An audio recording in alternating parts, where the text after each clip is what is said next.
Bonjour chers camarades boursicoteurs, j'espère que vous allez bien. À la fin de la Seconde Guerre mondiale, les États-Unis ont réussi à imposer leur devise comme monnaie de réserve mondiale, redéfinissant ainsi l'ordre financier planétaire. Ce privilège leur a permis de consommer au-delà de leurs moyens et de s'endetter sans contrainte pendant des décennies. Mais aujourd'hui, la vision économique de Donald Trump, censée rendre sa grandeur à l'Amérique, pourrait bien précipiter la fin de ce système. Alors dans cette vidéo, on explore ensemble l'ascension et la lente agonie du dollar américain à laquelle nous sommes peut-être témoins. Avant de commencer, je vous invite bien sûr à vous abonner à la chaîne en cliquant sur le bouton s'abonner tout juste sous la vidéo. En 1944, l'Europe est ravagée par la guerre. Le Royaume-Uni, lourdement endetté pour assurer sa survie face aux armées hitlériennes, voit son hégémonie financière s'effondrer. L'Empire britannique, dominant depuis le début du 19e siècle, n'est plus que l'ombre de lui-même. En parallèle, le conflit fait émerger une nouvelle puissance, les États-Unis.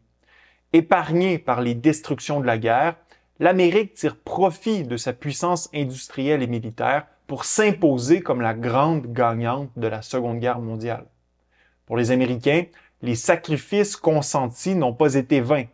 Le monde de l'après-guerre se construira sous leur leadership. Pour appuyer la reconstruction de leurs alliés européens et asseoir leur domination économique, les États-Unis convoquent en juillet 1944 à Bretton Woods au New Hampshire 730 délégués représentant 44 nations.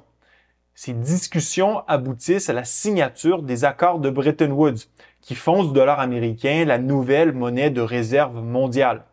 Fort des 2/3 des réserves d'or de la planète, responsable de la moitié du PIB mondial d'après-guerre et porteur d'une image de stabilité dans un monde en ruine, les États-Unis imposent leur devise comme pilier du système monétaire international. Pour assurer la stabilité financière mondiale, le dollar est arrimé alors à un taux fixe de 35 $ l'once.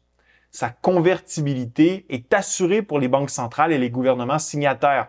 En retour, les autres devises sont fixées au dollar à des taux de change stables. Ce système se révèle rapidement problématique. D'une part, les pays signataires ont un urgent besoin de dollars pour relancer leur économie. D'autre part, leur capacité industrielle anéantie par la guerre ne leur permet pas de les générer via les échanges commerciaux.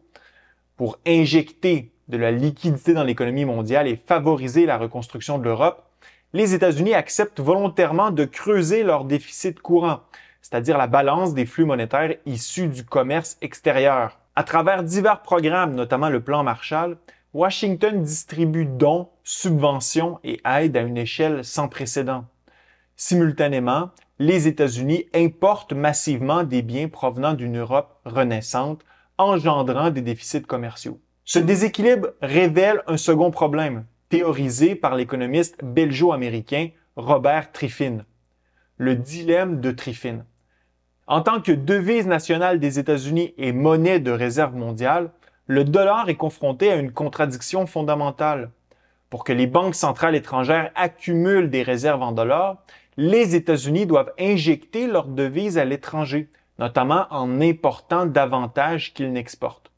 Pour cela, ils doivent s'endetter et maintenir une politique monétaire continuellement expansionniste. Mais plus les États-Unis s'endettent, plus l'offre de dollars augmente et plus la confiance dans leur capacité à convertir ces dollars en or diminue. Ce doute progressif sur la solidité du système posa les bases d'une crise. Au tournant des années 50 et 60, la guerre froide pousse les États-Unis à multiplier les interventions militaires. Corée, Cuba, Vietnam.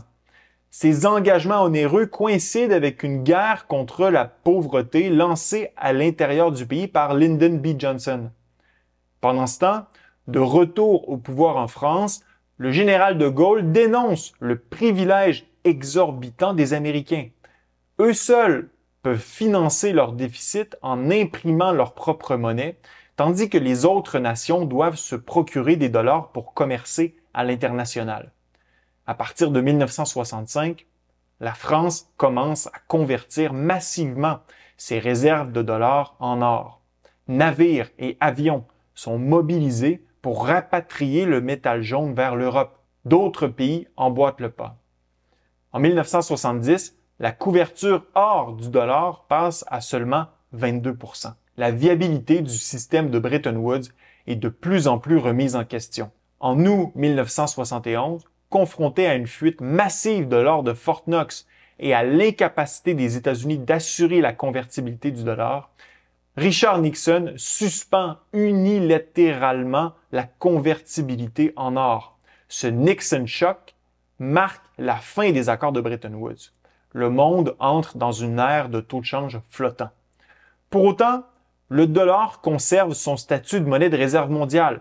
La puissance économique américaine, la stabilité relative de son système financier, l'absence d'alternatives crédibles et un accord stratégique signé avec l'Arabie saoudite en 1974, où Riyad s'engage à vendre son pétrole exclusivement en dollars en échange d'une protection militaire, permettent au dollar de maintenir sa suprématie. Sans surprise, cette situation permet aux États-Unis de prolonger leurs privilèges exorbitants, désormais sans limite depuis l'abandon de la convertibilité en or. Libérés de l'obligation de garantir leurs émissions de dollars, les Américains transforment peu à peu leurs privilèges en dépendance. En résulte une explosion des déficits budgétaires et de la dette publique, accompagnée d'une désindustrialisation progressive du pays. Si la mondialisation explique en partie ce phénomène de désindustrialisation par la recherche de main-d'œuvre bon marché, c'est surtout le statut du dollar qui rend possible une consommation américaine soutenue, financée par des déficits chroniques. Les États-Unis peuvent importer massivement sans contrepartie immédiate. Leur devise étant recherchée, il suffit de l'imprimer pour obtenir les biens étrangers. En échange de leur production, les pays partenaires reçoivent des dollars qu'ils peuvent ensuite utiliser pour acheter des actifs américains, obligations, actions, immobilier, voire terres agricoles. Cette demande tire la valeur des actifs vers le haut, créant un effet de richesse artificielle et contribuant au maintien de taux d'intérêt historiquement bas. Mais ce mécanisme revient aussi à céder peu à peu la propriété d'une partie des richesses américaines à l'étranger. Donald Trump a promis de rendre sa grandeur à l'Amérique, Make America Great Again, en imposant des tarifs douaniers, espérant ainsi forcer le rapatriement des entreprises délocalisées. Or, cette stratégie ignore les conséquences économiques profondes de telles mesures. En érigeant des barrières commerciales, l'administration Trump risque, malgré elle, d'accélérer le déclin du dollar comme monnaie de réserve mondiale, un pilier central de l'influence et de la puissance américaine. Dans l'immédiat, ces tarifs feront grimper le coût des importations. Aux États-Unis, la demande pour les produits étrangers chutera, faute de moyens pour les Américains afin de les acquérir. Or, la capacité de production domestique de l'Amérique ne suffira pas, à court terme du moins, à combler ce vide. Les substituts se feront rares et plus chers, ce qui pèsera sur la consommation et accentuera le risque de récession aux États-Unis. Pendant ce temps, les taux d'intérêt pourraient grimper sous la pression des marchés financiers. C'est un paradoxe.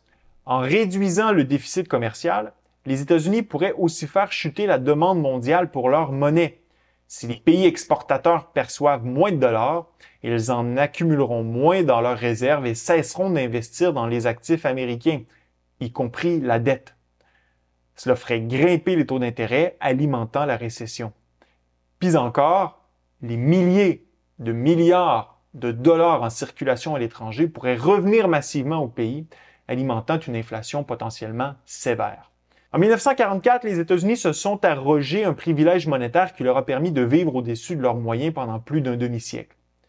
Mais en cherchant à renverser les règles du jeu commercial international, Donald Trump pourrait bien hâter la fin de ce système. Et avec lui, la fin du dollar en tant que pilier de l'ordre économique mondial. Reste à savoir maintenant si l'avenir appartiendra à l'or jaune ou à son équivalent numérique. Laissez-moi savoir ce que vous en pensez dans la zone commentaire. Ce fut un plaisir d'être avec vous. À la prochaine.